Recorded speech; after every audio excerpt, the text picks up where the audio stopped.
This time we'll call to order the meeting of October 17th, 2022. Before we move to closed session, City Clerk, do you have anything you'd like to say? City Clerk, I'm sorry, Attorney. That's okay. I was gonna say, I'll handle it, I'm Bonnie. trying to read it all here. Nope, that's okay. Government Code Section 54956.95 liability claims. Claimant, Mr. Gerzan, agency claimed against City of Hollister, and that's our one closed session item, Mayor and Council. Thank you. Is there a motion to move? So moved. Second. Motion is second. All in favor? Aye. Aye. All right, motion carries.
At this time, we will call to order the meeting of October 17th, 2022.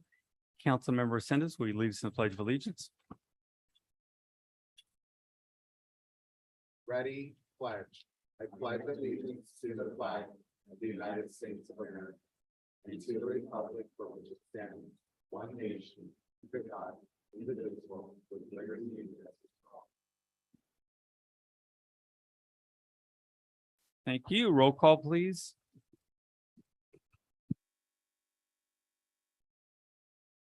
Councilmember Rick Perez, Present. Councilmember Roland Resendez. Here. Councilmember Dolores Morales is absent. Councilmember Tim Burns, absent, and Mayor Ignacio Velazquez. Here. I'd like to verify that the agenda for the City Council of the City of Hollister special regular meeting of October 17th, 2022 is posted on the bulletin board at City Hall on October 12th, 2022 at 4:45 PM per Government Code Section 54954.2. Thank you. City Attorney, will you please report out from closed session? Nothing to report, Mayor and Council. Thank you. We're going to now move to the consent agenda. Are there any items council would like to pull? Do we have any from the public? Not for consent, Mayor. Thank you. Is there a motion? Move to adopt consent agenda item as presented by staff. Mr. Mayor. There's a motion. Is there a second? Second. Motion second. All in favor? Aye. Aye. Motion carries 3-0. We will now move to public input. This is a time for anyone in the audience to speak on any item not on the agenda and within the subject matter jurisdiction of the council. Speaker cards are available in the lobby and are to be completed and given to the city clerk before speaking. When the city clerk calls your name, please come to the podium, state your name and city for the record, and speak to the city council. If you are joining us by Zoom, please click on the bottom of your screen to raise your hand. If you are joining us by Zoom using a cell phone, please press *9. Each speaker will be limited to 3 minutes with a maximum of 30 minutes per subject. Please note, state law prohibits the city council from discussing or taking action on any item not on the agenda. Do we have any speakers? Yes, Mr. Mayor, we have several speakers. We'll start with Nora Vasquez.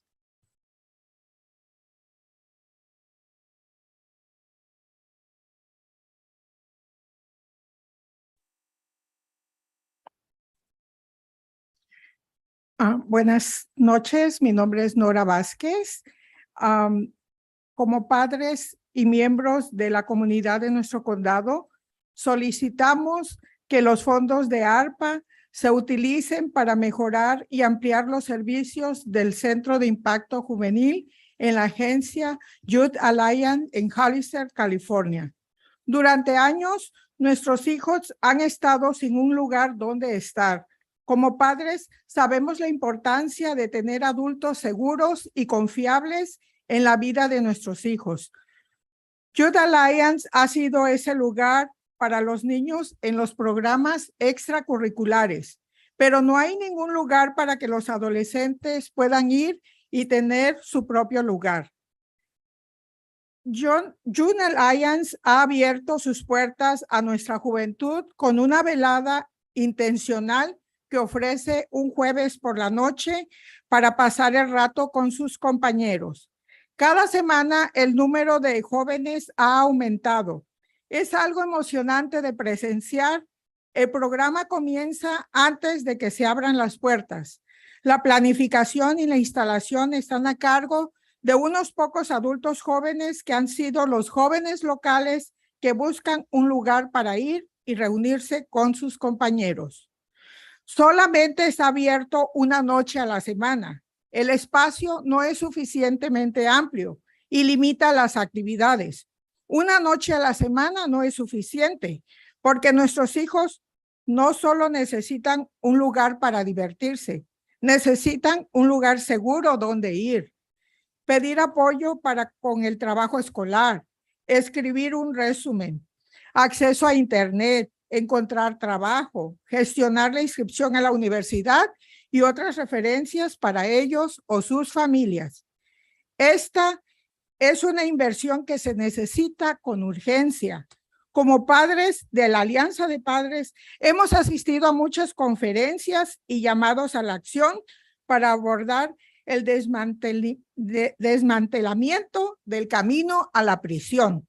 Los jóvenes con tiempo libre, los jóvenes sin supervisión y los jóvenes con malas calificaciones tienen una mayor probabilidad de ser involucrados en el sistema judicial de justicia.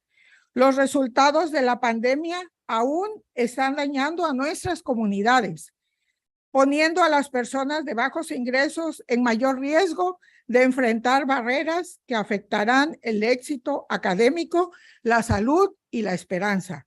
Por favor, dele ese espacio juvenil un impulso hacia la curación y el éxito. Gracias. Just so we're Gracias. clear- yeah, gracias. So there's an item on here tonight about the youth center. So in the speech, I heard it was referring back to a center for young people to go to. So if that's what you're going to comment on, we'll have that on item F1, if there's any other speakers that were speaking for that item. It's a different center? Okay.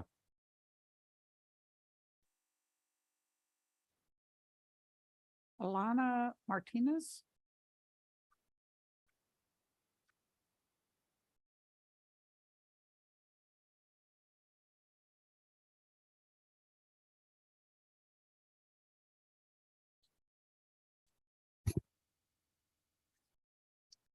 Hello, good afternoon. My name is Alana Martinez. I'm 20 years old and I'm a community college student and I've lived in Hollister my entire life. I'm here to present to you with the letter from the youth of our community that highlights the needs and wants of our youth. Essentially, we got 140 students to sign on to agree to say that they really do need this support from the Youth Alliance in specific through all of the programs that we have to offer to our community. And working with students ages 12 to 18 in the past year, the number one thing that they ask for is just more support and more resources, simply more places to be. Growing up in this town, I can really attest to the notion that there's not much to do as a young person. And we really just want that support because in order to fix, a lot of these issues that we talk about with our youth, it's really like, are we investing in them? Are we directly funding things that are going to support our youth in specific? And if the answer is no, or sort of, we have to consider the unprecedented moment that we have right now post-pandemic, actually still in the pandemic, and the effects that this has had on our youth's mental health, as well as the generational trauma that has been built up in this community, that there has been a need for youth for so long. And as a young person, I think we can all say that we've been waiting to see what's going to happen. And we really just want to see more support, see the funds in action. Like, we need to see that. And until we do, we're not going to stop fighting for what we believe in, asking for what we want, showing you how much we need this. So I would appreciate it if y'all can take a look at this letter. And thank you for listening to us today. And hopefully we can continue to discuss all of these issues. Thank you. Thank you. Renee Casas.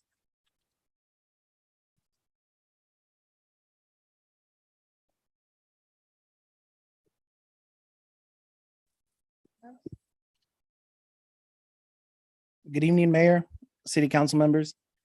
My name is Rene Casas. I'm the Director of Policy at Youth Alliance. And I'm here in support of the continued work that Youth Alliance has done and will do in these unprecedented times.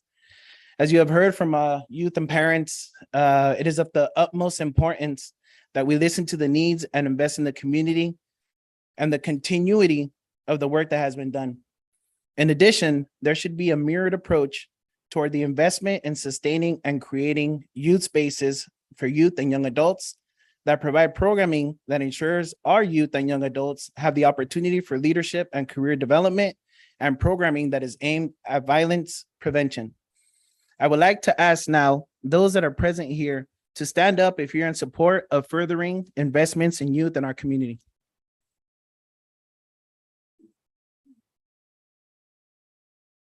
Thank you. I would like to see how your continued leadership can look at your current ARPA funds and allocate to the needs highlighted today, as well as the work done at Youth Alliance. In a recent youth surveys conducted by both Youth Alliance, Community Action Board Youth Council, and other youth councils, over 300 youth participants have indicated that they would like to see more supports in mental health, access to internet and Wi-Fi, a safe place to hang out with friends, and tutoring services provided here in Hollister. With the recent spike in violence, I would strongly urge that this council seek to invest in Youth Alliance's vision of expanding our Youth Impact Center to provide educational recovery, youth programming aimed at decreasing community violence, provide support for at-risk youth, and create spaces in which youth have access to internet and technology. While the above services provide a safety net for our young people, it will take a sustainable investment that prioritizes the previously mentioned issues that have continued to have a devastating effect in our communities. We stand at this crucial and critical turning point that calls for your focus and your strong local leadership. Thank you for your time and all that you do to make Hollister a better place. Thank you. Sir. Diane Ortiz.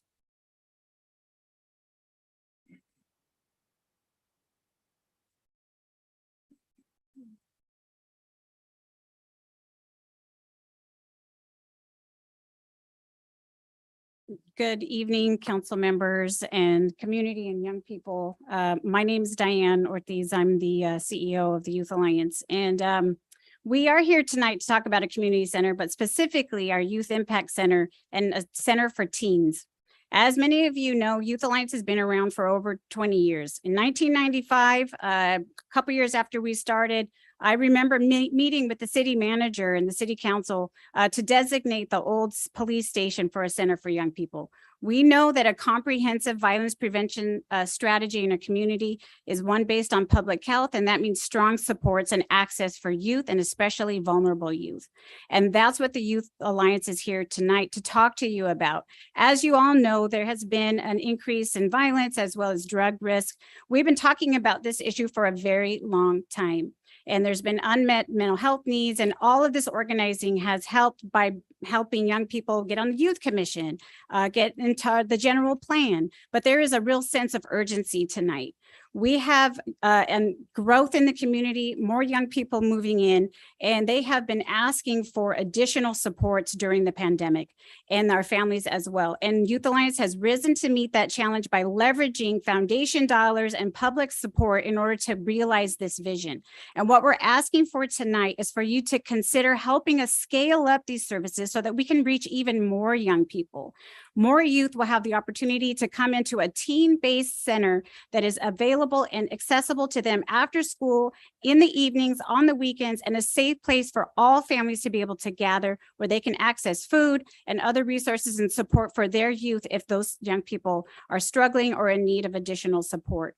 That's what we're here to talk to you about this evening. And we appreciate the vision and the support that you've shown in supporting Youth Recovery Connections and other organizations like Bulldog Boxing. We've worked alongside these organizations. We have strong partnerships for our youth center now, including the food pantry, the Community Action Board, all these counseling services that we're providing through additional resources and support. We will be submitting a letter to you that will list out a detailed action plan of the support that we'd like to receive with your leadership and your guidance, as well as our partners that have been sitting at the table with us the last few months and especially the last couple of years, as we've really worked together to build out a resource that all of our community can be proud of, that meets the urgent need of our young people right now. And you all know that Youth Alliance has a specific niche in working with underserved and vulnerable youth. Not only do we work alongside public health and law enforcement, we've been working alongside city recreation for numerous years. And we will continue to do that and to build coalition in order to make this vision possible. So we thank you for your support, and we do ask for your consideration with use of ARPA funding. Thank you. Thank you.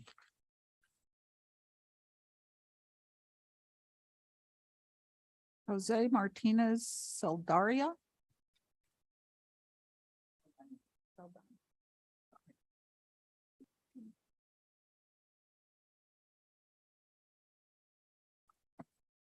Good evening, Mr. Mayor, council members, and members of the public.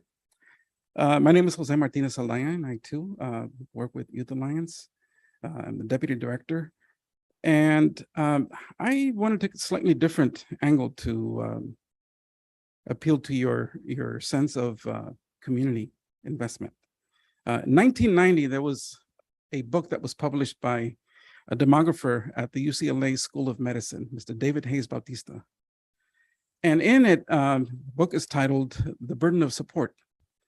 He looks at the aging population that was happening in the 1980s and how it coincided with spikes in violence and changes in how crime was codified. So it went from certain incidents of, for example, simple possession of a marijuana cigarette being it became essentially went from being excuse me a second. It went from being a misdemeanor to becoming a felony. And so that resulted in a huge influx and growth in our prison systems. Many of the people impacted at that point in time are still, their families are still being impacted by those changes. To the point where many across the country are recognizing that was a mistake. So what was happening, as I mentioned, was, again, there was a shift in the investments that was happening for youth programming. I was a young person at the time, and I saw reductions in after-school programs, in sports, and in pretty much any other service that was happening that was available previously to my peers who were in high school. Even, for example, driver's ed and safety ed and those kinds of things were eliminated. So today we have some parallels to that. Again, you know, there's spikes in activity in the community. There is also the lingering effects of the COVID-19 pandemic that has had traumatic effects on many of our community members, and in particular our youth, who are essentially sheltered in place for a long period of time. So again, at this point in time, we want to go ahead and ask the council to, again, use your civic your civic leadership to take the bold step of investing in youth. Again, as the community has grown, there has been a greater pressure on the community and on the county to, again, respond by providing services or facilities for folks to go to. And again, there is really nothing within the city. Thank you. Sir.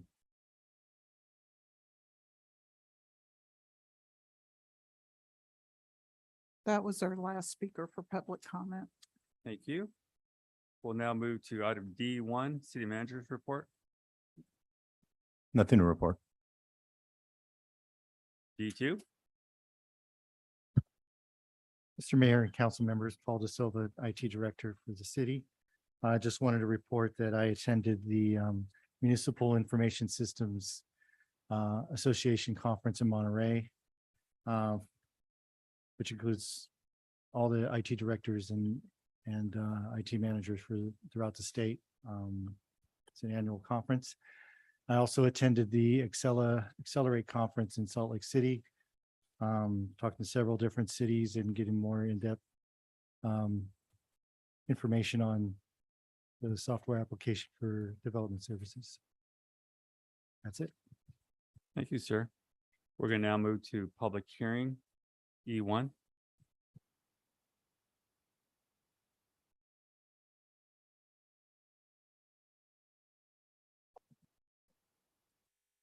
Good evening, Mr. Mayor, City Council.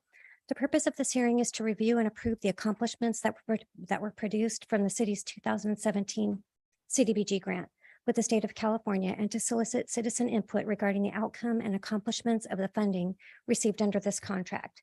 The city was awarded $2.6 million to carry out the following projects. A public facilities and improvement project which was the River Park Trail. We were awarded $2,014,068. That project constructed the River Park Trail between Apricot Park and Bridge Road, and that trail has been completed and is operational. They also awarded us $195,000 for the Senior Services Hoviness Meals on Wheels. They were able to purchase a hot truck and provide additional staff to serve an additional 55 seniors that had been on a waiting list. We also received $270,000 for the community food bank, and they were able to purchase a mobile food truck, which was allowed them to expand their services and reach unserved areas of Hollister. And then we also had $159,000 for general administration, which was utilized to pay for some city staff time and for the consultant for our grant administration. So staff is recommending that the city council open the public hearing, hear testimony, and receive comments in regards to the accomplishments of the 2017 grant. However, at this time, staff asks that we do not close public hearing.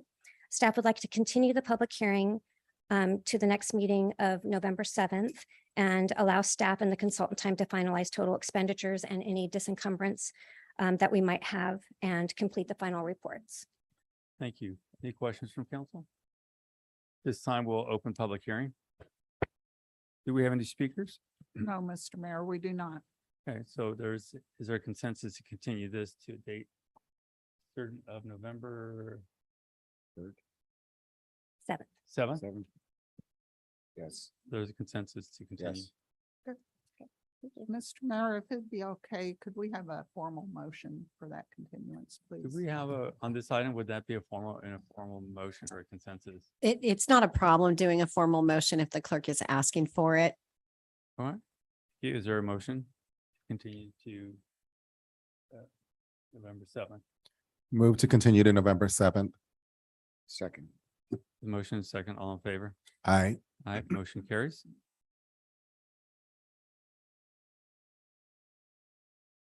We'll now move to item F1.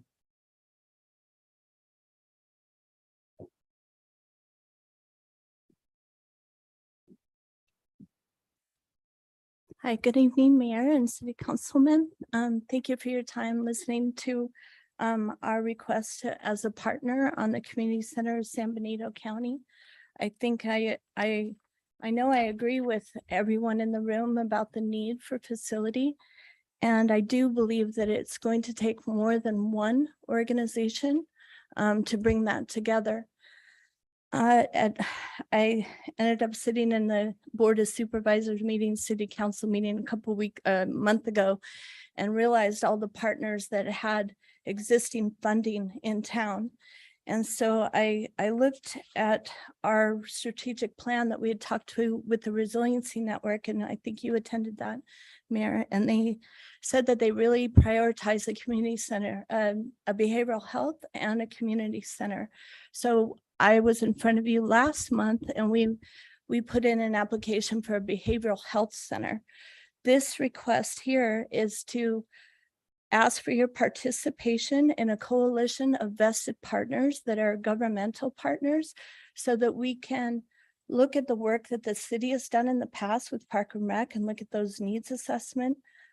Also look at the needs assessment from the Community Action Board that voted to support the partnership last night, as well as the library. So First Five and the Family Impact Center also tracks the needs of family. So what we're asking for is to come together, understand what the needs are in the county, and to invest in a non-fragmented way. So I just went to a presentation with James Heckman. He's a Nobel Peace Prize laureate, so I'm not going to try to use his words. But in general, what he said is that there's typical data that you can look at to predict outcomes. One of them is the level of mother's education. Another is whether the father was incarcerated, and also race, ethnicity, the equity issues. So what he said is they used to invest in pieces within the community. So they used to pick an age group and invest in it. And what they found is when you invest along the social determinants of health in a universal way and invest in all the environments that the families need, that you can actually overturn those outcomes so that a child born in poverty with risk factors, when investing in a community in a holistic way, can show that these kids, by the time they're third grade, there's no difference between kids that are not grown up in poverty and don't have these risk factors. So I think what we all agreed about in this community is investing in family. The youth are part of that family, whole child investment is what we're advocating for. So I left you with a presentation. I also wanted you to, I wanted to invite you all to the launch of our campaign, What is in Your Center? And I hope that at that meeting, we can let the community know that you're a partner, that we can look to the city of Hollister and the Park and Rec specifically to look back at the work they've done and build on that in a cohesive way. Excellent. Thank you very much. Thank you. Any questions from council members? I want to say thank you to everyone here. And I think it's important. You're bringing up something that really makes communities work, and that is partnerships. Several years back, we were trying to create a community center. We called it the Tell Center. And if we had come together at that time, we'd actually have one right now. But at the time, everybody wanted their own version of it. So nobody wanted to work together. And the conversation at that time was, how do we build a facility now before we need it? Well, we always need it. But how do we build a center now that can accommodate our young people, to have a place to go after school, learn, get educated on technology, have a place to go play games, be with some friends in a safe environment? How do we build a location that has more classrooms for a college to come here to educate our youth? How do we build a location that has a library inside of it so they can go read and learn more things? We had all these plans. What we didn't have at the time was unity. I know there's some people here that were there at the time we were talking about this, and everybody ran off with their ball. No, we don't need to do this. We need to do this together. And these types of projects are so big and costly that you can't do it alone. And that means your group, Youth Alliance, it means the county, it means the city, and it means several other groups. The high school. Now we're seeing overpopulation at the high school. This could have had 30 rooms in it to handle a sector of that high school for technology or for the arts. This is what partnerships are about. So if we're going to leave here tonight, everyone, I want to make sure we're all clear that we have to do this together and stay together. I can go back and tell you story after story about different items. Highway 25. We could be done with it right now. But several years back, nobody wanted to touch it. That was somebody else's problem until it became all of our problem. Highway 156, same exact thing. It took years and years and years of trying to convince the different groups that the partnerships were the answers to get these things done. Well, we're finally doing it, but let's face it, we're behind the 8 ball already. And we should have given more to our youth several years back so we'd be in a better position. So I want to thank all of you that are here to support these types of projects, because they're very important to the future of our community. And without them, we will fail as a community. So thank you. Mr. Resendez? Thank you. I do have a quick question. Can you name off the partners that are involved in your coalition one more time, please? So if you look at on the presentation I gave to you, so last night the Community Action Board voted to move through that. City of Hollister, I'm here I've been meeting with Supervisor Dirks and Supervisor Gonzalez, and it's on the agenda for the 25th. Friends of the Library has said that they want to move forward, and Community Food Bank has given me an okay to move forward. So we have in our resiliency network, we partner with the sheriff, probation, public health, migrant center, the food bank, probably family manners, youth connections. So we have partners, but in the nonprofit world, but the governmental entities already have funding coming in, or they have access to large funding that's come out following COVID, Rebuild Back Better. That money paired with parks. So what we're envisioning is it's not that First Five would pick and develop a community center. It would be a big enough land like the one on Hillcrest. There's 25 acres that owners are saying that they would back out of or they would get behind the coalition. That kind of property, like you're saying, if it's there, we can add to it in phases, but it would be that we would bring other partners in, like we partner with Gavilan College. We can bring that in phases. So we partner with the chamber, with the San Benito County Office of Ed. So there would be room to bring that in. It could be separate facilities, like on your way to LA, there's that Lost Hills out in the middle of nowhere. They've got all these different facilities, but what brings it together are the parks.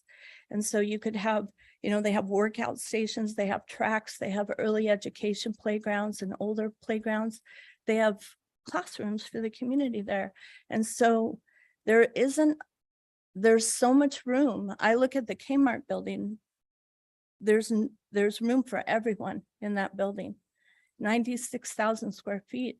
And so I think the property that we're looking at, but I want to wait and do this in step with the partners, is big enough for everyone. Thank you. Go ahead, sir.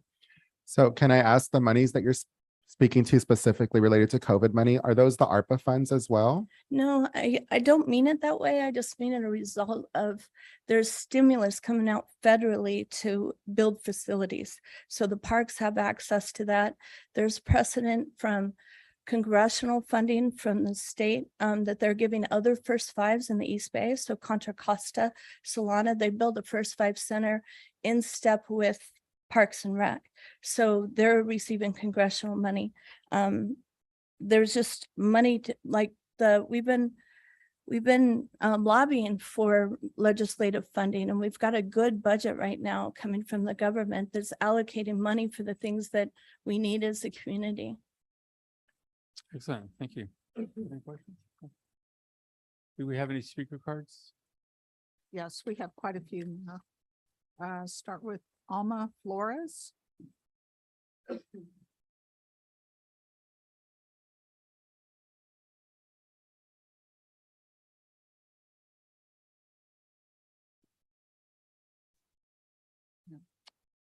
think she's coming right now. Okay. See now. Spotlight's on you now. Oh, I could see myself. Okay, cool. Yes, you can. Good afternoon, Mayor and City Council members and community members. I just come here in support of my youth group. Just trying to give a message out to you guys. I personally, there's been, I feel like I could speak for a lot of youth members from different areas. I myself have had mental issues, behavioral issues, these different things, and I'm very like I reach out for those things myself. I know that I have a wellness center, and I know that I have a city the Youth Alliance Center, and I'm so grateful for those centers, because I feel like there's like these smaller towns that don't have it, but I'm very grateful for those centers. But what I am asking for you guys to consider is to support any of our programs trying to ask for different resources, especially on mental health resources. I feel like nowadays there's more of discussion about it, but I definitely feel like we could do more. And then I bring here my sign that says, in my center, there is free childcare. Because I know that there's many families out here, not necessarily poverty, but in low income that would definitely benefit from those different resources. So yeah. Yeah. Thank Okay, you. cool. Bye guys. Bye.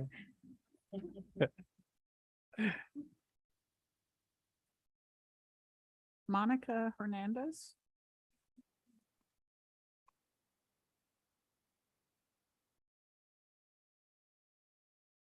Hi again.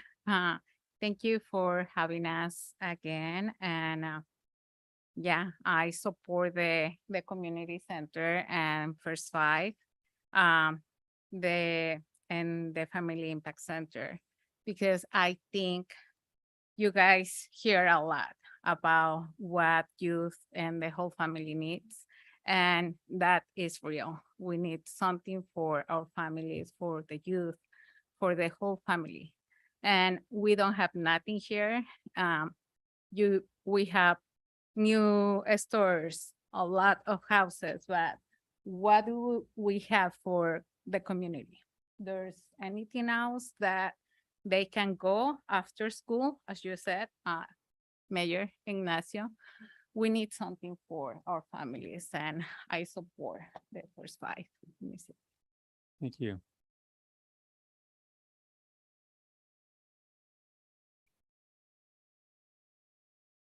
I'm not sure if this is a duplicate or if there's another sister maybe here, Marisa Hernandez, or is this a duplicate?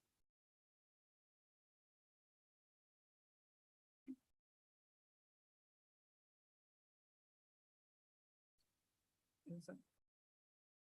Okay, Oh. I think that's probably a duplicate. Ruby Pulido Cruz.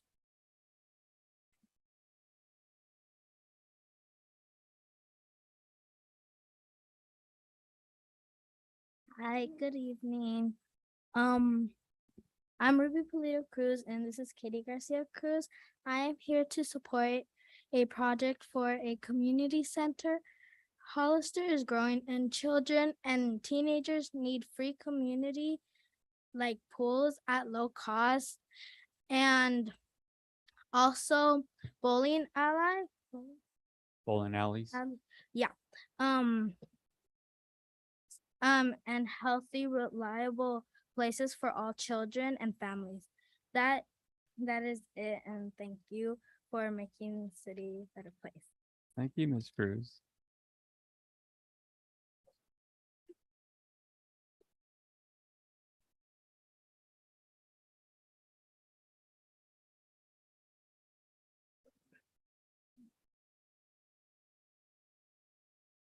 Adam Mendoza.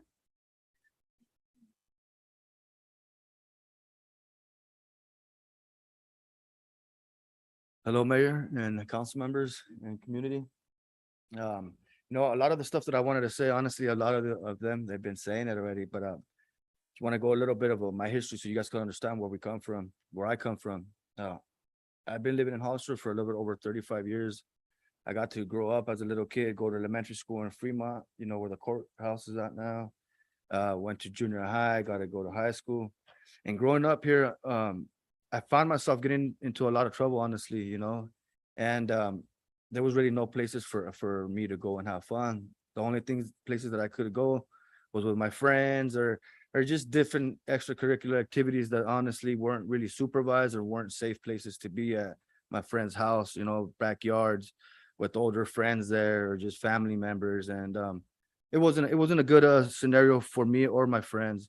I believe that a community center, would offer a free and a safe place for all of the youth to be able to go and just socialize and get involved with people that actually are trying to do something good in this community. I recently got involved with First Five. I actually started working with them, and it's been a pleasure to be a part of the youth group that we have formed together, with our team and the youth of this community. We offer services every Thursday, for 2 hours. One One of our Thursdays is a free night where we could just hang out, play video games, card games. We even go outside and play tags and just promote a healthy, positive environment where actually there's older people there to help the youth and listen to them and talk to them about their problems or about things that may be going on in school, which we need. We need more of our community getting involved with our youth, because it's going to take the community to save the community. I know that the schools are doing their job, the parents, we do our job, and also with everybody else in the community, it's going to make that difference. The kids that I serve, I know they're not personally my kids, but in reality, I feel like they are part of my family, like they are my kids. Sooner or later, their paths will cross with my grandkids. They will pass with my great grandkids, and the little seeds that we leave in them right now that can help them in their future is going to help our community greatly. So I'm here just in support, and I already know that you guys are doing, really good efforts to help our community, and just to ask you guys to please help us with this community center that we're trying to bring to life to help our people. And I just thank you guys for listening to me, and thank everybody for being here and supporting what we're doing, because this is what's going to take. It's going to take all of us to raise up and stand together for something so important as our kids, our youth. They're all our kids, so just thank you guys for this time. Thank you, sir.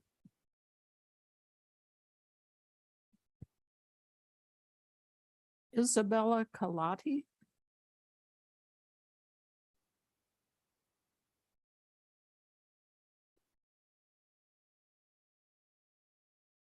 Hi, my name is Bella and I support the Force 5 because we kids, youth matter. We need a space where we can hang around and be in a place where we can feel happy and safe. Thank you. Thank you, Bella. That's my daughter's name, so you're extra special to me.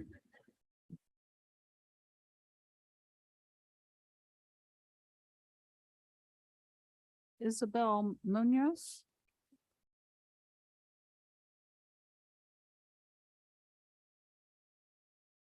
Good evening, Mayor, Hello.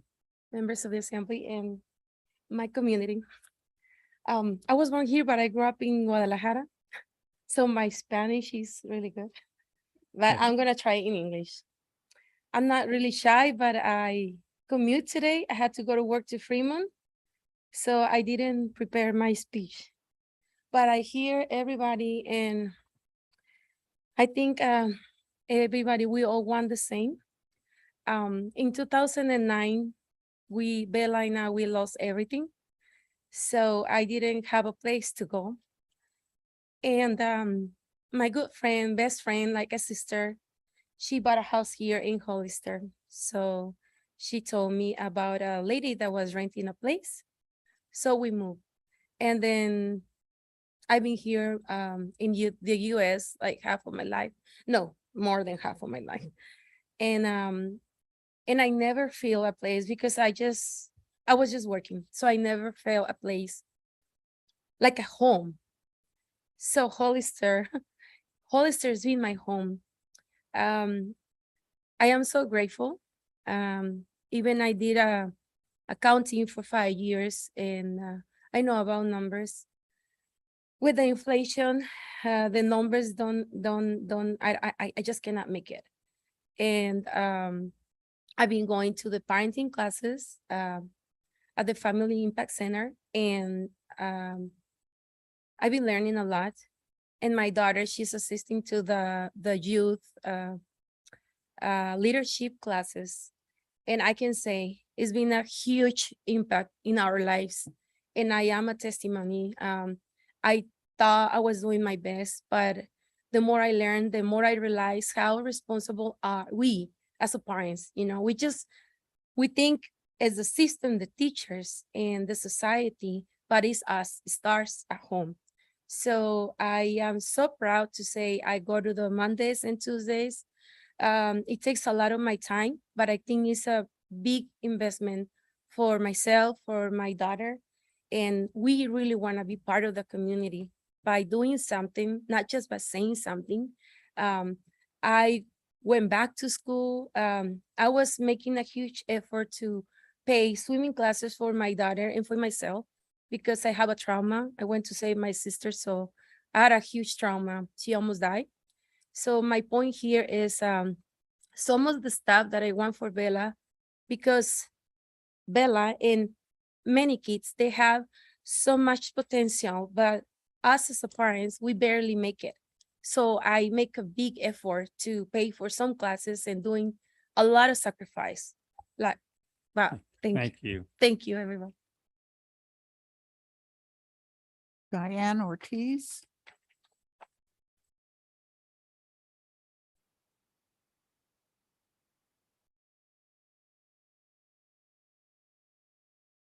Good evening once again. My name is Diane Ortiz, CEO of the Youth Alliance, and I just want to say how overwhelmed I am at this show of support from our youth and our parents. And just to clarify, we are absolutely in support of the community center and the resolution. As you all know, Youth Alliance has participated alongside many partners in looking for land and being part of different federal grant applications and things like that. And I have always been impressed with Lisa's ability to be able to leverage and grant write. So I strongly urge you to support this resolution and know that Youth Alliance will be a continued partner in that development of the center. What Youth Alliance is asking for is additional support, but anyway, it's separate, but just letting you know for clarity's sake that we are absolutely in support and will continue to work together with the community to make this happen. Thank you so much.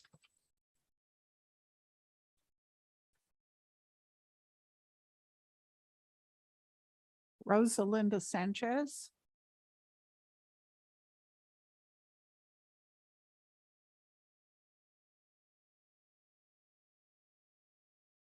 Hello, I'm Rosalinda Sanchez, and I am a youth and arts education advocate.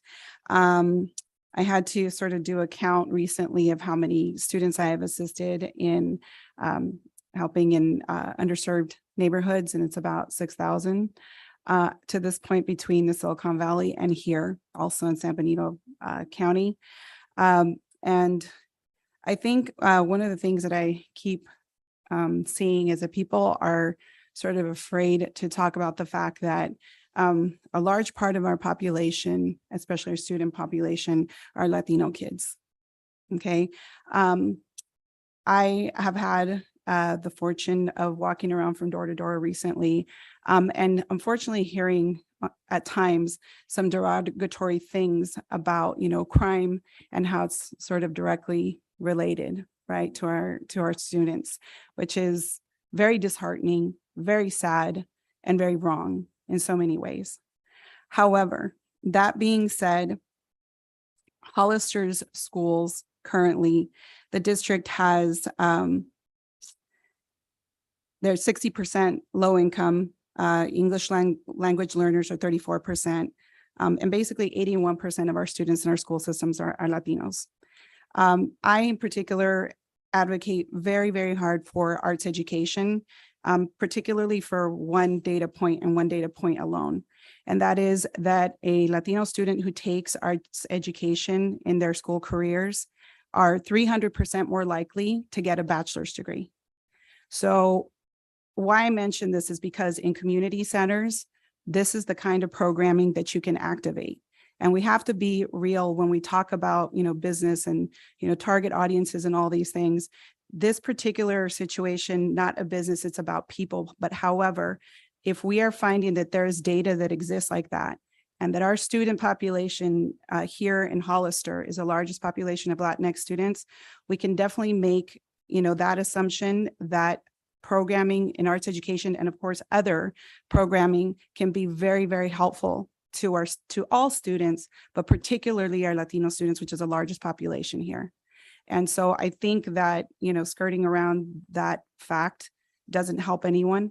I think that I'm impressed to see the amount of people that are here tonight advocating for this community center that is absolutely not just needed. It's a conversation that seems to be ongoing about what do the kids do, what do the kids do, and this is pretty obvious in my eyes. And then when we look at the data, it's that much more glaring. Thank you. Thank you.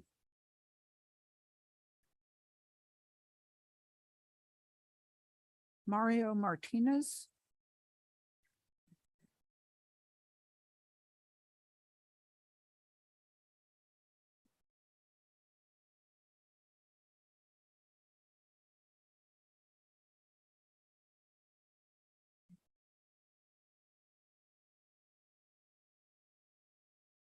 Good evening, everyone.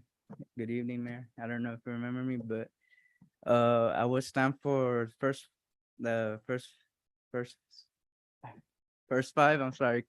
I barely been part of it, but I can stand with what they're saying and with wanting to build communities and other things for the youth. And I think it's a good idea with having to build like a pool or other things like a skate park, because I've been talking to these kids when they've been saying they wanted like other things like the skate park, for example. But I could also agree with Monica about how you guys, I mean, it's not a bad thing about building houses and other things like that, but I'd also think that it could be a good idea to build other things for the kids, because as for an example, me, myself, I'm a migrant kid myself. I grew up with the migrant parents, and it's been difficult for me myself growing up, because there's times when my parents will be busy and there's times where I haven't had things to do but stay home. But I think it's the best idea for many other kids, because I feel like other kids also have the same problem as I do or have other problems as well. But I feel like having like a skate park, a pool where it's free for other kids, because there's parents where they don't have enough money and other things to support and families in needs. But I made a posters talking about helping needs, and I feel like it's important because helping one another is a big thing for our community. And I think it's also very like thoughtful as well, because I feel like I've done things where it's not much, but I've helped kids where it's like I talk to them where they could do what they want instead of having what they need, but trusting in themselves is what I feel like is a good thing. But uh, sorry, I'm kind of nervous and it's kind of a little hot, but what I'm saying is it's a good idea, and I hope you guys could listen to everyone and their thoughts and what they have to say. And yeah, that's everything. But thank you for listening. Thank you for everyone for stopping by. Thank you. Thank you, Ms. Martin. I'm very proud of you for coming up.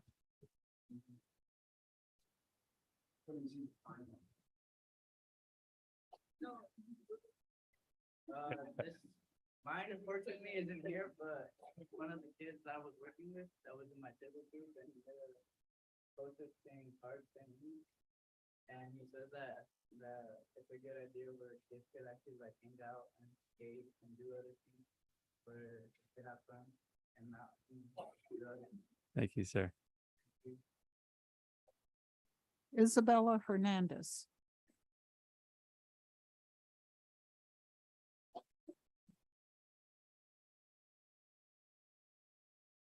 Hi, everyone. My name is Isabella Hernandez, and I wanted to come here today to let you guys know that I support building something for our community because I am a youth myself, and I know that it would be very helpful for us.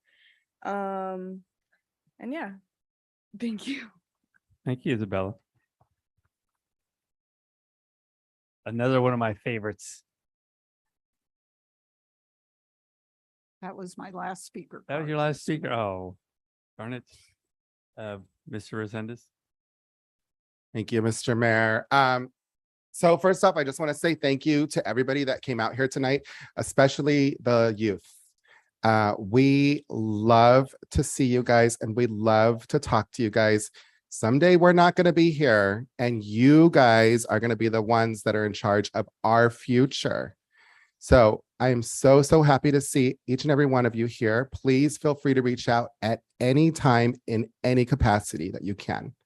Okay, it especially warms my heart to see some of my past students standing at this podium. You guys did a great job, or even sitting in the audience. You make me very proud. So I'm very happy to see you.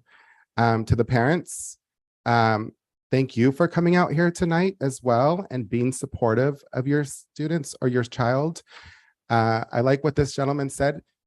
They are our children. They are all our children, whether we're working or we're a parent. Not everybody has that support system at home. So we do take in and we do consider them all of our children. So I really appreciate that you said that.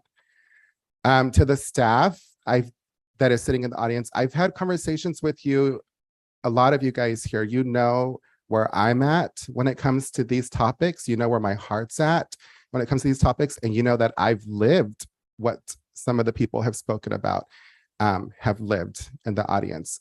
I was just having a conversation with my co-teacher this morning.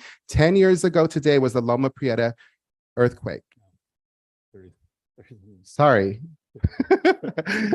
I'm aging myself. Way longer. The point is the anniversary of the Loma Prieta earthquake was today. Back in 1989, Mr. Roland Resendez was at the Hank Lopez Community Center when that earthquake happened. I grew up in the 80s on the east side of San Jose. I lived 2 houses away from the Hillview Park, and I spent a number of my days at the Hank Lopez Community Center. And you're right. Parents were working, they were busy, and that was a safe haven for a lot of us kids in the neighborhood. Quiero decir lo que dijo en español y por favor, me disculpen un poco porque soy mexicano, pero hablo poquito pocho. Pero nada más quiero decir gracias a todos los niños que vinieron ahora. Ellos son las futuras de nosotros. Gracias a los padres que están aquí apoyando a los niños, a hablar con nosotros. Lo agradezco mucho. Y a las que están trabajando con los niños. Yo he hablado con bastante gente que está aquí. Ellos saben que este tema es algo que está en mi corazón porque yo he vivido lo que ustedes están hablando. Hace unos años, cuando pasó la terremoto, la Loma Prieta terremoto, yo estuve en la Hank Lopez Community Center en East Side San Jose durante ese tiempo. Yo casi me creé en un centro. Entonces, los quiero decir que sí apoyamos a ustedes y estamos aquí para soportar a ustedes y sus hijos y por favor, hablan con nosotros cualquier tiempo, cualquier manera que quieran. I just want to finish off by saying everything that was spoken about is true, and we know that, and that's why we're all here, right? We need to work together to break the cycle. The stats tell you if you have an ACEs score, what's going to happen. I heard a mother talk about the preschool to prison pipeline. It is very real.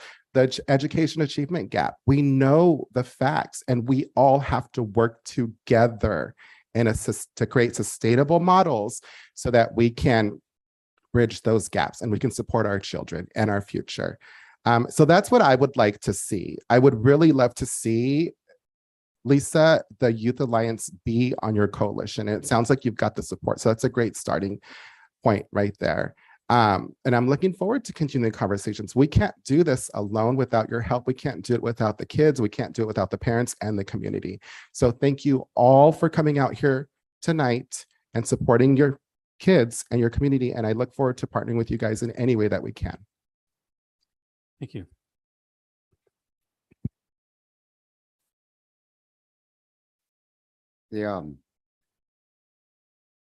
Tonight, I have hope is restored to me because I see the youth standing up, and it's also from the support of their parents, from their peers, from different agencies, all the agencies. And you know what? The only way we're going to help our community is by the community. And we're seeing the parents and the children and or the young adults and the city. And you know, it's going to take everybody. And you know what? If we don't start with the first step, we'll never finish. So thank you guys for coming out. I totally support anything we can do to help to secure our future. That's what it's really about. It's securing our future. Thank you to all you young adults, you young children. You guys really warm my heart, and I just want to thank you. You make it what we all go through, at least up in here. You make it worth it, and I thank you. Thank you. I just want to go back and the conversation again about the partnerships. As I said, this conversation happened several years back. But as I said, everybody wanted to run off with their own idea and not help each other. And here we are today, suffering the consequences of that. It's very difficult to look to the future and understand the plans start now to plan for that future. If you don't, you never get there. You never get to success because you're always battling the same issues, the same problems. We can do it right now. This is the time, finally, unfortunate as it is, that we all recognize the need. Maybe times were too good 4 or 5 years ago when everybody felt there was no need to do any of these things. We're just perfectly fine. We see it. We see it. And we need to take care of our community first. You know, for too long, we've been chasing pots of gold all over the place instead of taking our community first and making sure we're taking care of our kids and our residents. There are good things happening. Mr. Martinez, we do have the pool at the high school now for public use. And we're going to be working through them with our rec center to make sure that local youth can use that. And they need some help with funding, we'll make sure that the skate park is out there too. There's other programs that are now with the city, and we're having a better partnership with the schools. So we want to keep that up. And that's why I keep going back to the point of the partnerships. The high school now has too many students. Now's the time to talk. Raise your voices because you can shape what's going to happen here. We can just let it go and be whatever, or we can shape it as a community focal point right now. That's a lot of money out there. And there is a lot of money right now for communities to take advantage of. But we got to stick together. We need to stop chasing these things that are just other people trying to make money from us. Take care of our community first. And from what I'm seeing here, I'm excited again because I was really disheartened when that project we were talking about was just taken away because certain groups didn't like it because it wasn't all for them. So we're going to change that. And I want to thank every one of you, all the parents. You're a big part of this. And all the young people, all the Isabellas in here. Especially want to thank all of them. You guys are what make this community great. And I'm very excited and proud of all of you for being here. So thank you all. With that, is there a motion? There's a motion. Is there a second? Second. Motion second. All in favor? Aye. Aye. Motion carries. Thank you all.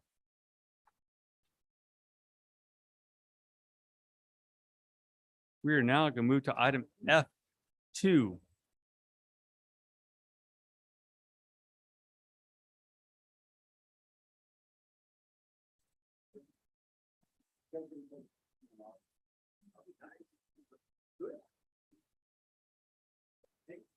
What's that? What are we trying to do?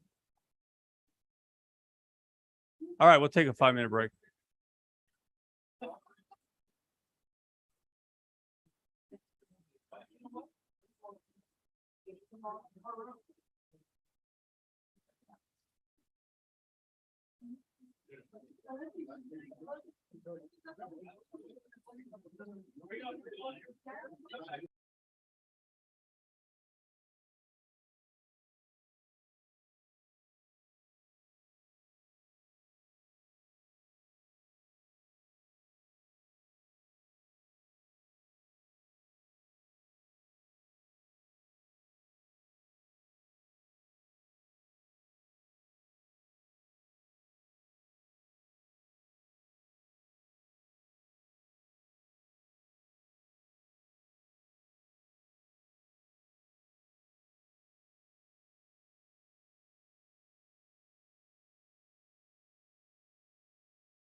All right, everyone, at this time, we will resume the meeting. We'll move to item F2.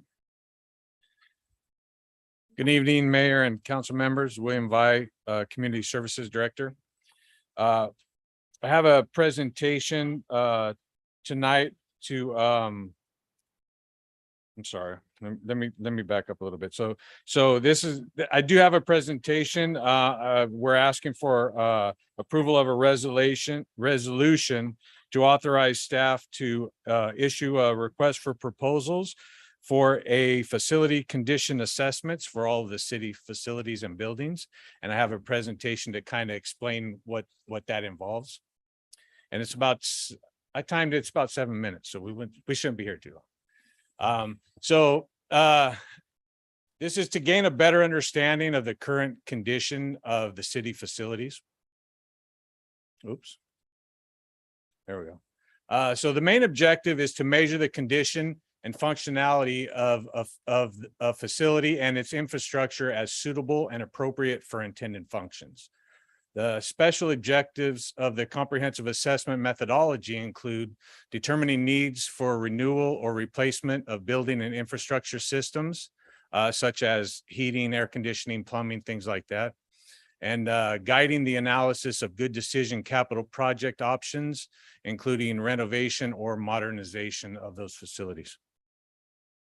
And this is, I got most of this. I'm not a facility expert. So I got most of this information from the website, the APPWA, which is the association, it used to be the Association of Superintendents of Buildings and Grounds. And then they changed to the Association of Physical Plant Administrators. So that's where most of this information comes from, an organization that does these types of things all the time.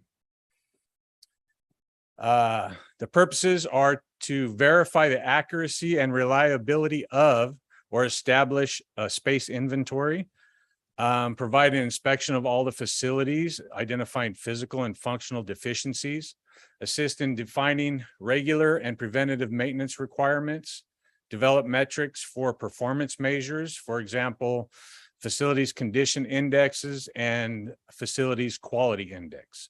Define capital renewal and replacement projects to reduce deferred maintenance backlog, to eliminate conditions that are either potentially damaging to the property or present safety hazards, identify energy conservation and sustainability measures, inventory accessibility and disabled persons requirements, ADA standards, and to develop cost estimates and schedules to correct deficiencies and for capital renewal or replacement and renovation of modernization projects. This one's kind of a long slide, but the traditional method of assessing existing buildings and infrastructures, commonly known as facilities audit, is limited to the physical deficiencies.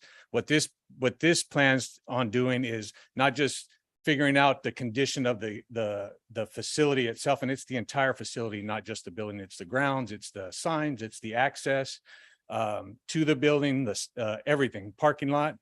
But it also tries to determine if we're using the space efficiently, if we need more space, if we're using it to its maximum potential. So that's the step beyond just figuring out the condition of the building. So the intended users for this are administrators, city council, obviously. It provides information to the governing board concerned with the condition of buildings and infrastructure and the formulation of long-term capital project planning and adequacy of annual maintenance funding. And then the facilities managers and the team specialists. And one of the main reasons why I thought about doing this and putting this together, and I'm asking for permission to submit this RFP, is to develop an actual building maintenance department or division within my department and actually have maintenance activities and we're not just responding when something breaks, that we actually maintain these buildings in a systematic, regular way. So to find out what the conditions they're in, and then also use that to build the maintenance program. So phase one would be designing the assessments, determining the assessment scope, selecting an assessment team, which would be a consultant that we would hire from this RFP, and plan the inspections. Phase two would be collecting the data, preparing the inspection forms, developing the functionality criteria, conduct field inspections, hold interviews for functional deficiencies. Basically, we go to the workspaces where people work and ask them how the building works for them and what they would like to see to make it more functional, because the people that work there have the most experience with that building. And then prepare findings and conclusion report. And then phase three would be to summarize the results of that of those inspections, evaluate the inspections, prepare summary reports, compile the data, and plan future assessments. Phase four would be to present the findings to the council, prepare and present the final report, design the presentation, gain support, and put the assessment to work.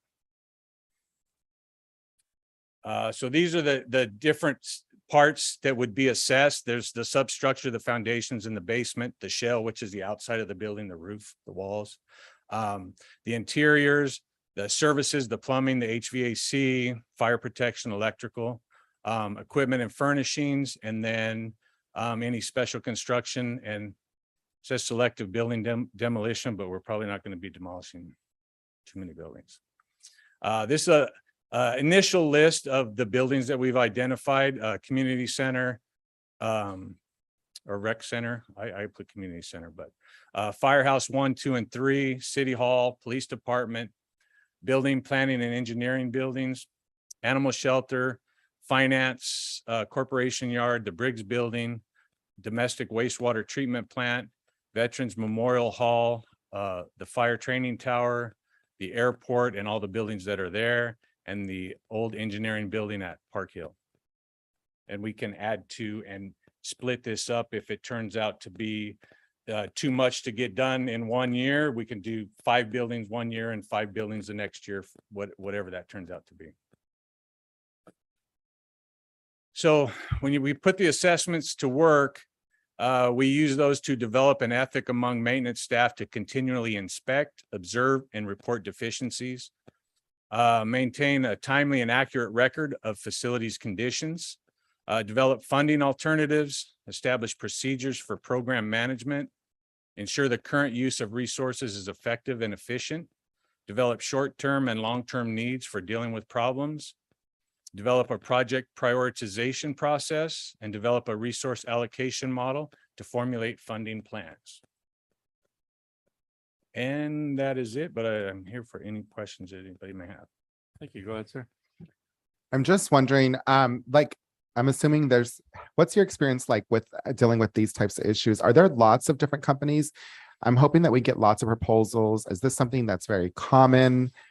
I think it is more common, especially in larger cities. And so this APPA association, it's basically for universities and higher education and things like that.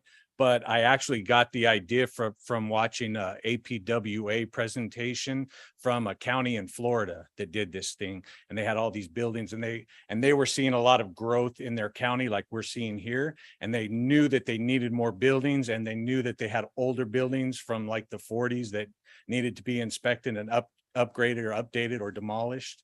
I'm sure there are quite a few companies out there, and I actually contacted that county in Florida and had them send me their RFP, and I used that part of that for the draft RFP that I included in the packet. So I'm sure there are a lot of companies out there. I don't know how many there are, but we will post it on those types of sites where there's architects and things like that. So hopefully we would get quite a few. William, if I may, it is very common. It's typically a tool used for budgeting as well.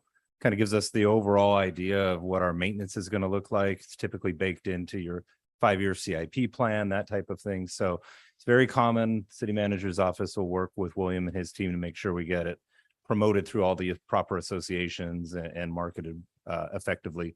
But there should be plenty of respondents to it.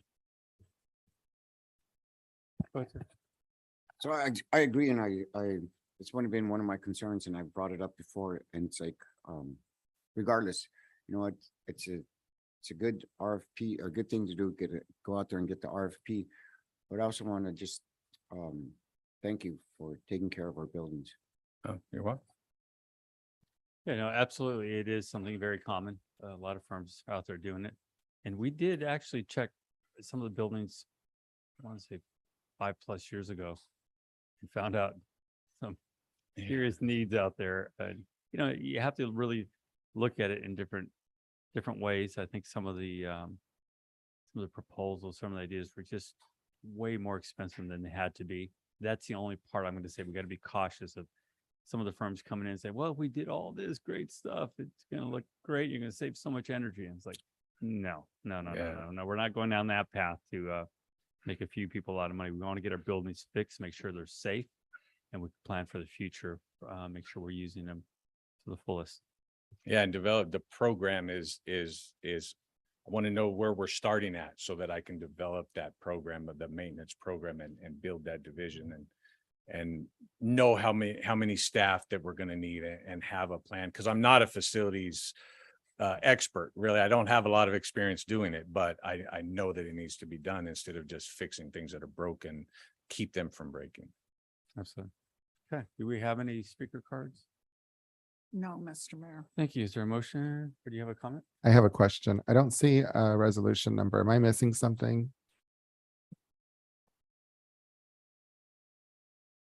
Oh, is there no resolution number? I'm just wondering, there's no resolution number. Do we have to put it back? Do we have to continue this item or just? No, the city clerk can assign a resolution Okay. number just next in order. Okay. Okay. So then my motion would be to adopt the resolution number 2022-183. Is that correct, city clerk? All right. Okay, the motion is very second. All in favor? Aye. All right, motion carries. Thank you. Thank you very much. We'll now move to item G1, reports from city council members regarding their committees. Councilmember Resendez, I have nothing to report, Mr. Mayor. Thank you. Councilmember. I do have a update from LAFCO, and I think it's very important. We had here at the city a presentation from Sunny Slope Water trying to work out a deal to get sewer access to different areas of the county. And in part of that presentation, it was pointed out that it was very necessary because if it wasn't done, Galvin College could not hook up, they could not build their buildings. And this was really for Galvin College, just a lot of, let me just say, misleading information, it turns out, because recently we received a letter from the president of Galvin College saying he had absolutely no part in that presentation, never asked to be part of that presentation, doesn't want to be part of the conversation because they have planned and are planning to use septic, and that was absolutely their plan. They do not want to be delayed with this conversation about bringing sewer to their lines. That was something, surprise, surprise, surprise, developers wanted done. And we're using Galvin College as their way into it without even offering to pay the true cost, turns out. So I wanted to make sure that was put on the record. I thought that was highly, highly misleading to the public and very, what would be the word for it without? Well, I was going a little deeper than that, but I'm going to back off a bit and just say, this is why we keep suffering as a community. When people mislead the public for their own personal or gains, and I'm not saying Sunny Slope Water is trying to do it, but developers that had used this approach really affects us because it affects our long-term planning. And this is exactly how we got into these situations in our community. And I want to make sure it's in the record that Galvin College is being built without sewer hookup. their plan has been, always has been, to be on a septic system. And they will be building real soon. So just wanted to clear that for the record. And that is all I have for my reports. We'll now go to informational reports. Councilmember Sendes? Now, I'm just wondering if we can provide that email that the mayor was speaking about, put it in the record and provide it to the press too, so we can clear up a lot of the misinformation that's going around from, you know, that would be my own, that would be my one request. Thank you, sir. Thank you. I think that's a great idea because then you'll find out that it's not from a developer, that it's actually one person that made that pitch, that wrong pitch. Anyways, nothing to report. Thank you. And I have no other reports, but I think we do have that letter. The city was all, I think all the council members and staff were sent that email. And if not, let me know so we can get it to the city clerk so they can put it into the record. Okay, city manager. Assistant city manager, sorry. Thank you, sir. Just to recap, we'll make sure that that email makes it into the city clerk's record. We'll work on that. And other than that, nothing else to report. Thank you. City attorney, Nothing to report, Mayor and Council. captain. The police department did have a few trainings that we went to. Currently, the chief of police, Chief Reynoso, is at the International Association of Chiefs of Police. So he is able to get updates and new information on ideas and strategies and also equipment. In addition, we had some in-house training for pepperball and defensive tactics. And then 2 officers were sent to crisis intervention training as well. And that's it. Thank you. Thank you. City clerk. I just want to remind everybody that there's an election in 3 weeks and please register and vote. Good point. Thank you.